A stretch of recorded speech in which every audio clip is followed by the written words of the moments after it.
E aí, galera, tudo bem? Mais uma aula de geografia. Professor Jorginho. Tudo bem? E aí, meu parceiro? Estamos aí para mais uma viagem geográfica, né? Mais uma viagem, né? Vamos falar hoje sobre teóricos, né? Esses teóricos, as teorias das populações, que teoria, é isso? São teorias e elas são fundamentos para a gente entender população. Foram importantes em um determinado contexto, deixaram de ser, mas elas não deixam de ser estudadas, porque existe todo um contexto para que as atuais sejam entendidas. Então, tem esse processo histórico do entendimento das teorias de população. Positivo, não é isso? Exatamente. Então, para você entender o porquê que determinadas populações diminuíram ou aumentaram, é necessário ver um pouco dessa teoria ou das teorias, tá? Ok, galera? Portanto, vamos lá? Vamos lá no quadro. É isso aí, aula 14.1, nós vamos ver as teorias demográficas. A teoria malthusiana ou a teoria de Malthus, né? Nome chamado por causa do seu idealizador, que era Malthus. Thomas Malthus. Isso. Aí nós temos o neo-malthusiana, a teoria neo-malthusiana, ou seja, neo quer dizer novo, então é uma nova teoria malthusiana, que, embora seja nova, ainda fazia uma abordagem baseada na teoria de Malthus. Perfeito. Calma, galera, que nós estamos falando assim, mas daqui a pouco a gente vai aprofundar em cada uma. Aí nós temos a eco-malthusiana, ainda relacionada a Malthus. Só que tem a ver com recurso, né? Isso, natural. Isso, porque eco é natureza. Isso. Aí temos a teoria reformista ou marxista e a teoria de transição demográfica. E o crescimento demográfico e suas implicações ambientais. Aqui já é uma questão mais, digamos assim, de reflexões, né? Digamos que reflexões geográficas. Beleza. Como nós falamos e apresentamos para vocês, nós temos aí algumas teorias para se estudar a população. O malthusianismo, né? O malthusianismo, o ecomalthusianismo, reformista e por aí vai. Mas começando com a teoria malthusiana, quem foi o seu idealizador? Foi um britânico, né, chamado Thomas Malthus, que ele publicou lá em 1798 uma obra chamada Ensaio sobre o Princípio da População. E ele dizia o seguinte, a ideia dele era assim, ó, o crescimento da população tende sempre a superar a produção de alimentos, o que torna necessário o controle da natalidade. Marquem bem essa ideia, galera. Eu vou mudar aqui a cor para vocês sempre...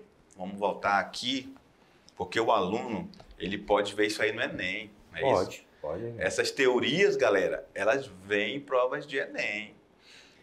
E eu vou grifar ali a teoria de Malthus, as palavras-chave, para você não se confundir na hora que você vê uma questão dessa no Enem. Porque o aluno da mediação tecnológica é assim, ele anota as palavras-chave, porque o nosso aluno ele é top, ele é fera, ele sabe justamente, tem que anotar justamente aquilo que é mais importante. Beleza? Então, vamos lá no quadro, meu diretor.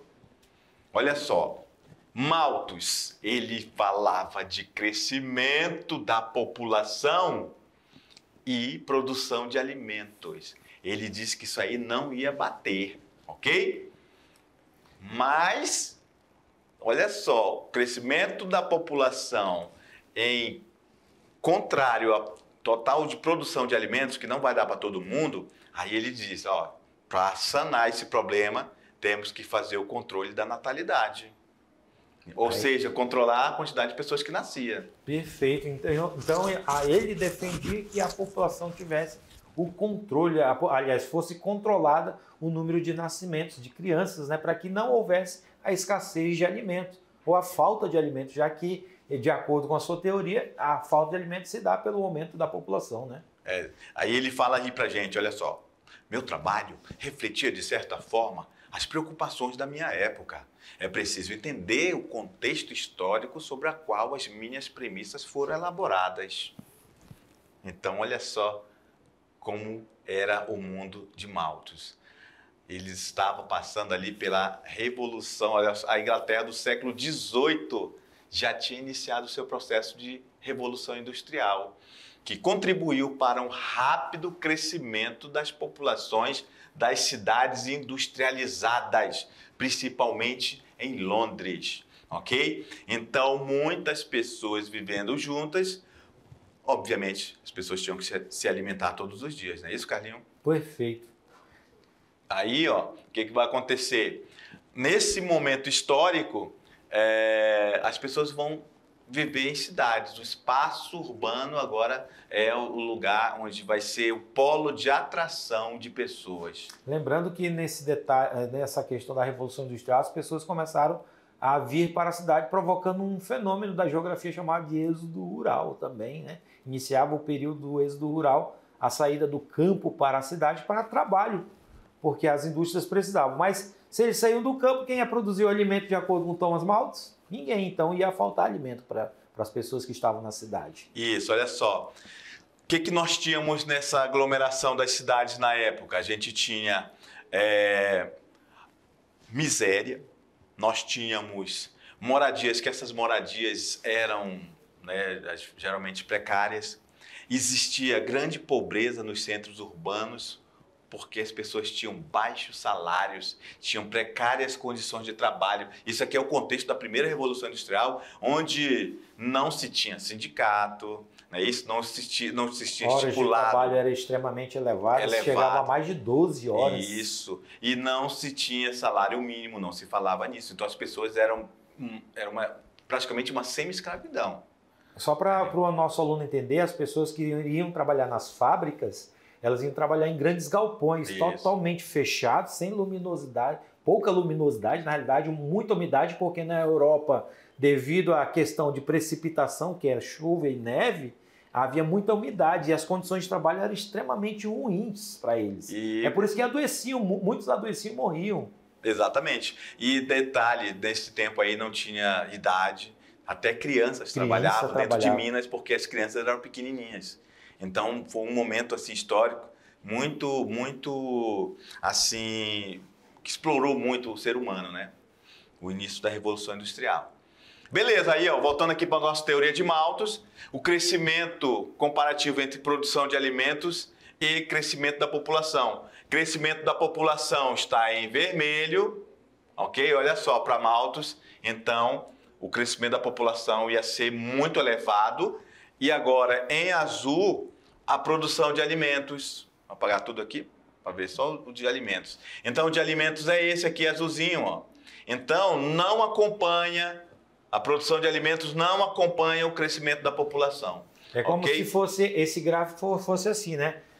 Digamos aqui, 100 mil pessoas, né? E aqui a produção seria de 5 de alimentos. Não iria abastecer, não iria conseguir a população todos terem acesso ao alimento. Então, para ele, era necessário ter exatamente o controle da natalidade, que ele defendia tanto. A minha teoria, chamada malthusiana, preconizava o número de pessoas aumentava conforme uma progressão geométrica. Muito bem, então ele fez essa abordagem matemática, dizendo que as pessoas a população ia aumentar em forma de uma PG, que os nossos queridos alunos vão entender isso com profundidade com a professora Lucy, não é isso? Então, uma progressão geométrica, olha só, 2, 4, 8, 16, 32, 64, enquanto que a produção de alimentos e bens de consumo cresceria de uma progressão aritmética, que é muito mais lenta do que uma geométrica, não é isso? 2, 4, 6, 8, 10, olha só, então aqui está numa razão de 2. Aqui não, aqui está dobrando. Então isso aqui, ó, vai dar um absurdo se chegarmos a só até 100. Então vai ser um número absurdo porque eles estão dobrando, ok? Na aritmética não, ela é mais lenta porque ela tem uma razão ali de 2. Então não teria alimento para todo mundo. Essa era a ideia de Malthus, ok? Para evitar a tragédia social, Malthus defendia que tinha que ter um controle moral da população. Dessa forma, os casais só deveriam possuir filhos caso tivessem condição de sustentá-lo. O engraçado vamos até voltar para a tela, né, para falar sobre isso, né? O engraçado é que ele coloca a teoria, mas não colocava a prática, né? Como que iria fazer esse controle? De que forma, né? Exatamente. E é preconceituoso do jeito que ele falou, né? Então, olha só, Carlinhos, você tem dinheiro para sustentar, se você quiser ter um filho? Olha, você não tem dinheiro, você não vai ter filho. Não, olha só, então, um nível discriminatório da teoria de Malthus. Então, para ele, só quem poderia ter filhos era quem tinha mais dinheiro. Né? Condições de manter. Mais dinheiro. Né? As pessoas ganhavam melhor. Quer dizer que pobre não poderia ter filho. Ele, inclusive, uma das teorias de Malthus é justamente esse controle, principalmente, e vai continuar nas outras teorias neomalthusianas, que está relacionada ao subdesenvolvimento. Surge dessa ideia de que Malthus dizia, olha, você pode ter filho, mas você tem condição para criar? Se vira para criar. Exatamente. Vamos lá no quadro, meu diretor. Para Malthus, os casais mais pobres não deveriam nem casar-se e procriar, pois gerariam apenas mais miséria para o mundo. Olha só. Preconceito, não é isso? Então, era uma teoria, de certa forma, preconceituosa. Ok? Agora, a teoria neomalthusiana. Galera, então ficou claro para vocês aí que a teoria de Malthus tem a ver com alimentos, população crescendo, alimentos não crescendo na mesma proporção. Ele usou PG, né, para progressão geométrica para a população, e PA para alimentos, ou seja, estava incompatível esse cálculo matemático. Então podemos dizer assim que o resumo da teoria de Malthus era crescimento populacional elevado,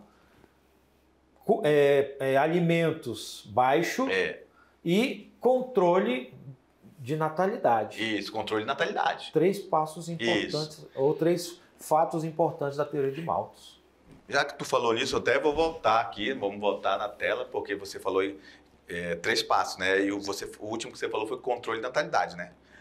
Controle de natalidade só para alguns. Para alguns, para outros não. Os outros que tivessem condição, beleza, pode ter filho.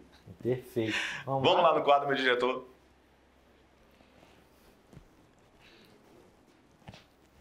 Já na teoria neomalthusiana, que começa exatamente no período da Segunda Guerra Mundial, entre 1939 e 1945, ela argumentava que se o crescimento demográfico não fosse contido, os recursos naturais da Terra se esgotariam em pouco tempo.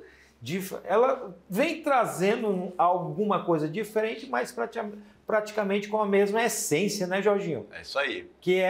Que olha só, para os neomalthusianos, o subdesenvolvimento e a pobreza eram os fatores ligados ou provocados às altas taxas de natalidade da população. Isso, então, olha só, os neomalthusianos, novo, os novos malthusianos, eles ainda estavam relacionando a pobreza e o subdesenvolvimento, né, provocado pela alta taxa de natalidade da população. Então, quer dizer que crescia a população, então a culpa disso era o subdesenvolvimento. Eles praticamente jogaram a bola para os países subdesenvolvidos. Exatamente, exatamente. Os pobres, do exemplo que demos passado. Então, pobres, por favor, parem de se proliferar. Vai gerar mais subdesenvolvimento e miséria no mundo, mais pobreza. É isso? A popularização dessa teoria demográfica aconteceu porque no pós-guerra houve um rápido crescimento da população, o que foi chamado de explosão demográfica ou baby boom. Tá? Então isso aí é interessante porque a população vai aumentar, mas eles vão levar em consideração que essa explosão demográfica é ligada aos países subdesenvolvidos. E que nessa época, já no período já pós-Segunda Guerra, nós já temos lá, principalmente na Europa, já o processo de estagnação. E o que eles propunhavam? Ou o que eles queriam? Controle de natalidade por métodos contraceptivos ou anticoncepcionais, certo? Acobertar os baixos salários e as péssimas condições de vida, afirmar que os países subdesenvolvidos jogavam fora capital com desenvolvimento social. Então, novamente, é Malthus que está aí na parada. Porque é preconceituoso ainda, Carlinhos, com o pobre, com o subdesenvolvido. Então, quer dizer que só é os países subdesenvolvidos que têm culpa? Pois é isso? Então, novamente, olha só, taxa de natalidade, né, métodos anticoncepcionais, acobertar os baixos salários. Então, está tudo relacionado aos países subdesenvolvidos, ok? E ainda diz que jogavam fora, olha só, os subdesenvolvidos, os países jogavam fora capital com desenvolvimento social. Então, nem sequer propunham que tinham que fazer desenvolvimento social, porque isso aqui é jogar fora para eles. Jogar fora dinheiro. Beleza? Então, agora a ecomalthusiana. Mais alguma coisa, Carlinhos? Não. Acredito que os nossos alunos compreenderam as duas primeiras, né? A malthusiana e a neomalthusiana, que são parecidas. Isso. Porque todos eles defendiam o controle. Defendiam que deveria haver um controle somente para aqueles mais pobres. Isso. Agora, a ecomalthusiana é uma teoria demográfica, e também é ambiental, ecoambiental, que questiona a relação de desequilíbrio entre o crescimento populacional e a disponibilidade dos recursos naturais. Isso aqui é interessante, né? É interessante, claro que até hoje nós temos preocupação com os recursos naturais. Nós não podemos fugir disso, né, Carlinhos? Sim. Mas vamos lá ver o que diz essa teoria em relação a isso? Além da capacidade da natureza em resistir à crescente intervenção humana em função do aumento gradativo das populações, certo? Essa teoria ecomalthusiana, o número crescente de pessoas na Terra demanda uma maior utilização de recursos naturais e, consequentemente, uma maior exploração dos elementos disponíveis na natureza, certo? Outra característica da ecomalthusiana. A tendência é que se chegue a um ponto em que haverá tantas pessoas no mundo que no meio ambiente não será capaz de suprir a necessidade de todos. Então ela defendia a questão, ou já podemos dizer assim, que começava a prática do desenvolvimento sustentável, né? Que é justamente a questão ecológica, a parte de criar meios para poder manter, pelo menos, o equilíbrio dentro da natureza de exploração. Exatamente. Então, essa teoria ecomalthusiana, ela está relacionada ao meio ambiente, aos recursos naturais e à questão do aumento da população.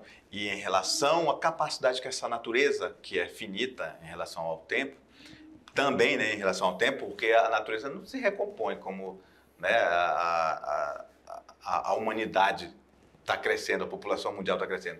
Então, a natureza não tem essa capacidade de acompanhar todo esse crescimento. É isso que a teoria ecomalthusiana diz para a gente, ok? Então, vamos para a próxima. A reformista, teoria reformista. São opostas as ideias neomalthusianas e as malthusianas.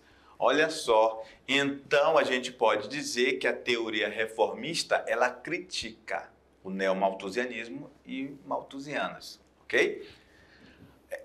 Ao contrário do que estas duas pensam, que a pobreza que é causada pela superpopulação, os reformistas não, eles não acreditam que a população é dessa forma, não. Os reformistas acreditam que a superpopulação é que é causada pela pobreza. Olha só, interessante, né, a linha de pensamento? Então, não é a causa disso tudo a pobreza ou o subdesenvolvimento, ok? Vamos lá. O problema da pobreza no mundo está relacionado com a má distribuição de renda. Enquanto uma pequena parcela da população tem muito, a parcela maior tem pouco. Então, seria resolvido com políticas públicas.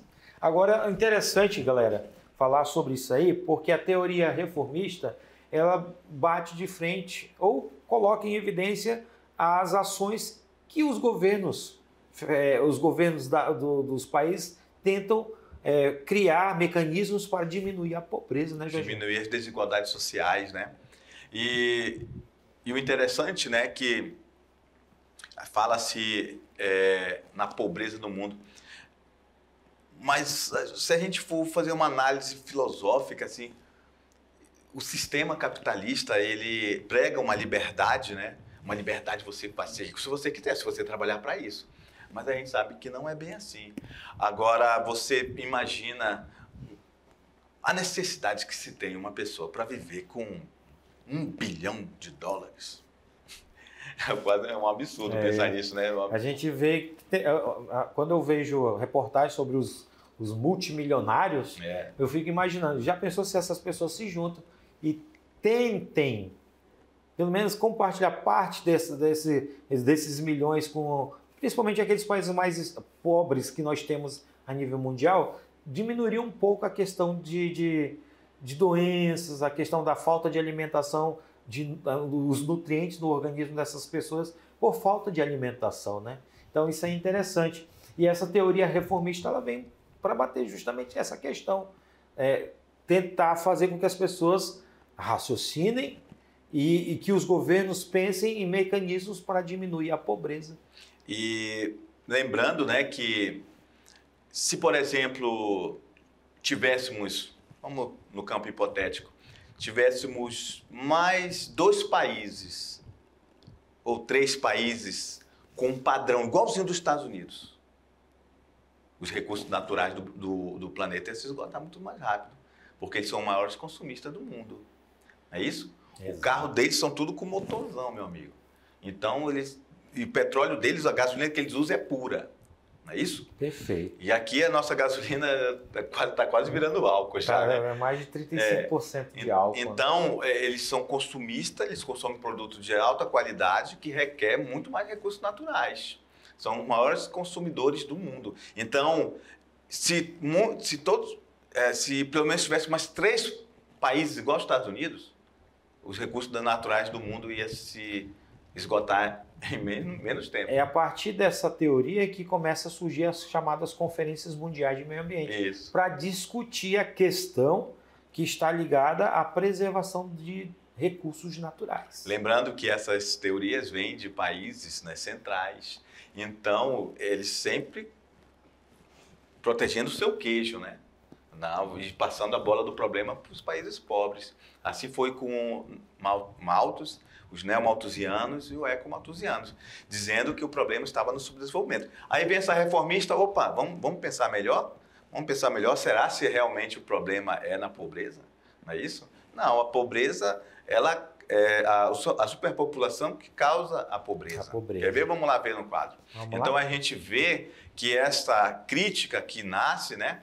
A gente vê que a gente precisa equalizar uma forma de viver entre países ricos e países pobres, ok? Então, o problema da pobreza no mundo está relacionado com a má distribuição de renda, ou seja, como eu perguntei agora há pouco, né? Por que uma pessoa, para que ser bilionário, ele nunca vai consumir, nem se ele tivesse 5 vidas, meu amigo, ele não consumiria esse dinheiro todo. Enquanto uma pequena parcela da população tem muito, a outra população, uma maior parcela da população tem pouco. Você vai ali nos países da África, pessoas vivem com menos de $1 por dia, ou seja, está na miséria. Pessoas estão abaixo da linha da pobreza. E não precisa nem ir na África, aqui mesmo no Brasil, aqui na América Latina, aqui na América do Sul, na América Central. A miséria está espalhada pelo mundo todo, até no próprio Estados Unidos, ok? Então, se tivéssemos políticas sociais que proporcionasse a ascensão ou essa subida social das classes pobres, a gente melhoraria isso, ok? Então, está aqui, né, a teoria reformista, como falamos, ela se opôs aos neomalthusianos e às malthusianas e ela pensa ao contrário. Os reformistas acreditam que a superpopulação é que é causada pela pobreza. Beleza? Perfeito, Jorginho. E aí vocês têm a questão da reformista, né, a melhoria na qualidade de vida, certo? Com políticas públicas para melhorar, como, por exemplo, acesso à educação, acesso à saúde, à informação, tudo isso qualifica ou caracteriza a teoria reformista e faz com que melhore a qualidade de vida de um povo, né? São políticas públicas. Claro que a gente não pode esquecer que a corrupção também colabora muito para a melhora ou não de uma sociedade. De uma sociedade. É verdade. Então, olha só, melhoria na vida. Quanto maior for o nível de educação de um povo, melhor será a qualidade de vida, melhor será a condição financeira, não é isso? E melhora a sociedade como um todo. Então, não se faz uma sociedade justa, igualitária, com menos desigualdade social, se não passar pela educação. Perfeito. Não é isso? Até a questão de saúde, né? A gente, saúde. Recentemente, nós passamos por uma pandemia, então a gente ouviu muito, no período da pandemia, ouvimos muito sobre a questão das vacinas, se era bom, não era bom. A gente não sabia se era informação ou se era desinformação. Exatamente. E isso passa pelas redes sociais, pelos sistemas de comunicação, né? É isso aí. Mas vamos continuar nossa aula? Vamos lá? Já a teoria da chamada transição demográfica, ela surgiu exatamente para diagnosticar o erro do neomalthusianismo. E nessa questão ela diz o seguinte: a teoria da transição demográfica acusa os neomalthusianos de não considerarem o contexto histórico e social relacionado com os fatores demográficos, certo? Nessa questão também da transição, teoria da transição, as populações tendem a crescer, olha só que interessante, as populações tendem a crescer à medida que as condições sociais melhoram e o número de mortes diminui, elevando o crescimento vegetativo. As melhorias sociais também ocasionam uma maior consciência da população, que passa a adotar em maior escala o planejamento familiar, diminuindo a taxa de natalidade. Opa, já apareceu outros termos interessantes aí, hein? Agora interessante. Planejamento familiar, não é isso? Que diminui a taxa de natalidade. Interessante que na nossa aula anterior, né, Jorge, a gente falou muito sobre essa questão aqui, ó, de taxa de natalidade e que alguns países começaram a ter a diminuição de nascimentos de pessoas graças ao chamado planejamento familiar. E quando fala assim planejamento familiar, não é somente a questão financeira, é a questão também de usos de métodos anticoncepcionais, a questão de vacinação, porque hoje existem as vacinas, né, como por exemplo a vacina do HPV para as meninas e para os meninos. Tá? Ela começa a partir desse contexto de planejamento, tanto do governo federal quanto também das famílias. E a teoria de transição demográfica vem para trazer exatamente ou explicar, né, o crescimento da população e a melhoria das condições exatamente através desses métodos ou fatores que colaboram para o aumento ou diminuição da população. Lembrando, né, que essas melhorias sociais tem várias coisas inclusas aí, né? Saúde, educação, não é isso? E aí, ó, quando você vê uma sociedade em que tem uma maior consciência da população, quando se fala em consciência, a gente está falando que são pessoas que adquiriram conhecimento, adquiriram educação, ok? Aí fala-se principalmente em jovens que já têm um nível de educação interessante, que ele sim vai fazer o seu planejamento, ou seja, vai determinar quando aquele casal vai ter filhos, não é isso? A mulher vai determinar quando ela vai querer ter filhos. Envolve até a questão financeira também, por Exatamente. exemplo. Hoje, atualmente, as famílias, né, tendem a querer só um filho. Isso. Planejamento para um filho é construção de ter sua base, casa e educação boa, né? Tudo isso envolve exatamente essa questão do planejamento familiar. Exatamente, olha só. Então ele continua dizendo que a transição demográfica demonstra que com o tempo as populações que crescem em um período tendem a se estabilizar posteriormente, à medida que a sociedade se moderniza. Moderniza-se e tem um nível de educação interessante. É isso? O controle de natalidade, no passado, as famílias tinham muitos filhos, como nós exemplificamos aqui. Antigamente, na década de 60, 70, geralmente as famílias tinham 8, 10, 12 filhos. Por quê? Porque exatamente a questão de cultura e conhecimento na época. Hoje já é diferente. Hoje as famílias só têm um, dois, no máximo 3 filhos. Lembrando que uma família numerosa, estou falando de um tempo antes de termos a Revolução Industrial, por exemplo, chegada ao Brasil, uma família numerosa, pessoas que moram na zona rural, é uma mão de obra, né? É uma família que vai tornar o campo mais produtivo. Então era necessário ter muitos filhos, é mão de obra. Hoje nós não vivemos mais no campo, estamos nas cidades. Então as pessoas pensam em ter ou não filho, planejar ou não. A mulher pensa, eu quero ou não ter filhos? Será se eu termino meus estudos? Será se eu vou trabalhar? Ah, não, agora eu terminei meu estudo. Ah, vou pensar em ter filho. Ah, não vou poder ainda, porque eu ainda tenho que fazer minha pós-graduação. Meu mestrado, doutorado, quero comprar minha casa ainda. Isso, exatamente. Enquanto que naquele contexto, né, social de um tempo atrás, ter família numerosa era fazer com que aquele campo se tornasse produtivo, porque era mão de obra. É isso? Certo. Vamos lá para a nossa aula? O controle de natalidade é uma questão bastante discutida e, portanto, polêmica. Esse controle é direcionado aos países do Sul, ou seja, eles colocavam como ponto importante fazer o controle de natalidade somente nos países do Sul, ou seja, nos países subdesenvolvidos. Brasil, países africanos, alguns países asiáticos são considerados países do Sul. Lembrando que esse Sul que nós estamos falando não é o Sul que é abaixo da linha do Equador, não. É aquela linha sinuosa que leva em consideração os aspectos geoeconômicos, tá?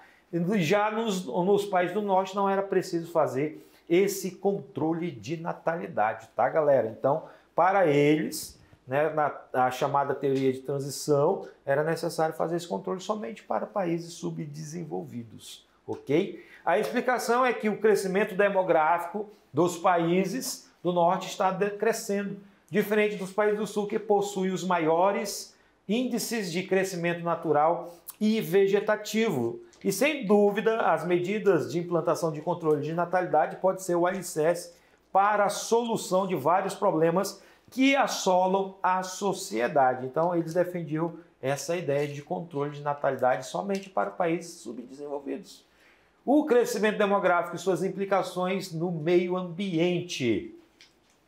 A água, que é um dos grandes problemas deste século, poderia ser mais poupada se diminuíssem a quantidade de pessoas que necessitam desse recurso. Teríamos mais reservas e lançaríamos menos detritos na natureza, reduzindo a poluição. Olha só, então já estamos falando de água, crescimento demográfico e implicações ambientais. No campo energético, não seria necessário construir novas usinas hidrelétricas que suas instalações provocam profundos impactos ambientais e sociais. Outro fator importante é referente à emissão de gases. Olha só, então, primeiro tópico, água. A água já falamos que é um recurso não renovável. Esse recurso já sabemos que é só 3% no planeta Terra, que está em forma de água doce. 2% está nas calotas polares. 1% está dividido entre o que está na atmosfera, o que está no subsolo e que escoa nos rios. Então, nós temos só 2% aí, 1% na parada, para a gente gerenciar para toda a humanidade. Beleza? Então, é um caso realmente a se pensar. Nós temos crescimento demográfico? Sim. Nós temos implicações ambientais? Também. E ainda temos a questão da poluição da água. Muita gente também produz muito lixo. Não é isso, Carlinhos? Positivo.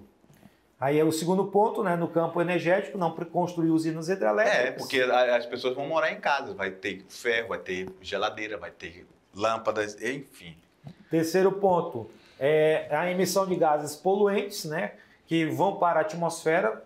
Isso iria contribuir para neutralizar o processo de aquecimento global, né? Isso aí é um fato interessante, importante citar que o dióxido de carbono que vai para a atmosfera é um fator que colabora para o aumento da temperatura do planeta e também a alteração climática de alguns locais ou de boa parte do nosso planeta. E certo? quanto mais pessoas no planeta, quando elas vão se tornando adultas, elas querem comprar seu carro e sua moto, né? Sua moto.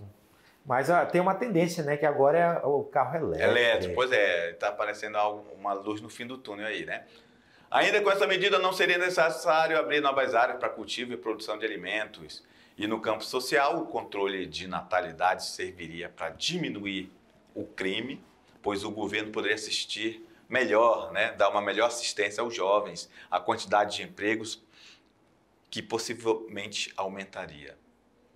Sexto ponto, haveria diminuição da fome devido aos programas sociais que poderiam atender melhor a população, a saúde, a educação e mais uma série de outros problemas contemporâneos que poderiam ser solucionados. Mas o primordial desse contexto é garantir as condições na vida do planeta Terra, pois essa não possui recursos infinitos, como já falamos, né, para suprir as sociedades do consumo. A natureza já está apresentando sinais de cansaço, ok? E saturação. E apenas o homem pode decidir o futuro das próximas gerações. É importante falar sobre essa questão da consciência ambiental, é que agora alguns governos de alguns dos países, principalmente países desenvolvidos, alguns, não são todos, né, claro ainda, estão tendo a consciência de que o nosso planeta está prestes a ter um colapso. Se o nosso planeta tiver um colapso, a população mundial, ou a população do planeta Terra tende a desaparecer. É por isso que eu gosto muito de usar filmes. Eu estou usando uma camiseta do Capitão América que retrata os Vingadores, e eu acredito que os nossos alunos já tenham assistido o filme Vingadores, e tem um personagem chamado de Thanos.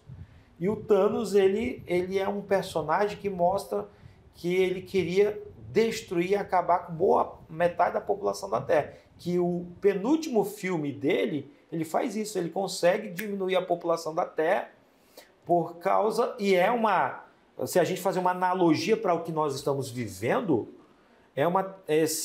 seria para facilitar a questão de exploração ou diminuir a exploração dos recursos naturais, diminuir a quantidade de população da Terra, porque como nós vimos aí, vamos ter um crescimento, quanto mais populações, mais consumo. Mais consumo dos recursos naturais. É isso aí. Né? E isso é interessante que muitos países e empresas estão trabalhando no contexto de querer diminuir o consumo de recursos naturais, como, por exemplo, nós citamos o carro elétrico, que é uma tendência, moto elétrica, já tem a moto elétrica, é uma tendência de que ele está dizendo que o consumo do petróleo, que é um recurso finito, ele vai ser substituído, e está sendo substituído aos poucos, pelo carro elétrico. Só que nós temos também a outra questão. Esses carros elétricos também utilizam outros recursos naturais, não é só o petróleo. Tem outros recursos inseridos dentro dele. Então é uma tendência, e essa tendência chamada tendência ecológica, é uma tendência para que a gente possa diminuir o alto consumo dos recursos naturais, para que o nosso planeta não entre em colapso. Perfeito. É isso aí, galera. Depois de tanta nossa aula morra aqui do nosso querido professor Carlinhos aí, fechando com chave de ouro aí, a gente daqui a pouco volta, né, para fazer um resumão aí depois das atividades. As atividades, né? Beleza? Um abraço, galera. Tchau. Tchau, tchau.